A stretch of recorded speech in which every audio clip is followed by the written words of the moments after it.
Depuis le 10 février 2023, tous les yeux sont braqués sur Pierre Palmade.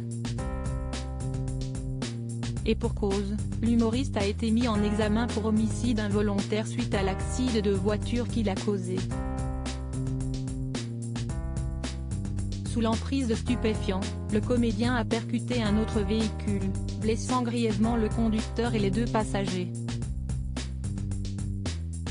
Depuis, Pierre Palmade a été entendu par les enquêteurs. Dans les médias, ses amis ne peuvent que l'accabler. En effet, tous étaient conscients qu'il était trop souvent sous l'emprise de la drogue. Sur RTL, Roselyne Bachelot est revenue sur sa relation avec Pierre Palmade. Qualifiant cette histoire de sordide et de glauque, l'ancienne ministre de la Culture a une pensée émue pour les victimes.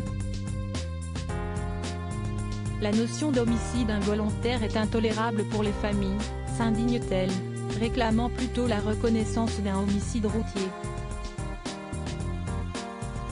Quant à sa relation avec Pierre Palmade, elle la qualifie de connaissance des grosses têtes, mais sans être un ami. Elle explique alors ne pas avoir vu Pierre Palmade dans un état anormal lorsqu'ils travaillaient ensemble. Non, car quand ils travaillaient, si estime qu'il allait bien. Quand il n'allait pas bien, il ne venait pas. François Rollin prend la défense de Pierre Palmade. Si peu de personnes ont pris la défense de Pierre Palmade, son ami François Rollin a tout de même souhaité nuancer certaines déclarations. Depuis très longtemps, il se jure qu'il va s'en sortir, il essaye d'en sortir. Il m'a laissé lui parler comme un papa qui dit « Non, faudrait arrêter.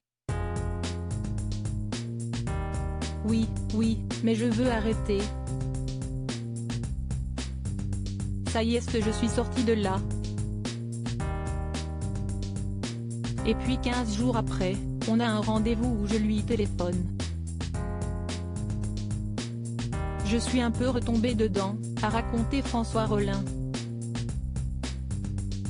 Malgré tout, Pierre Palmade est à l'origine d'un accident qui a coûté la vie à un enfant qui allait naître.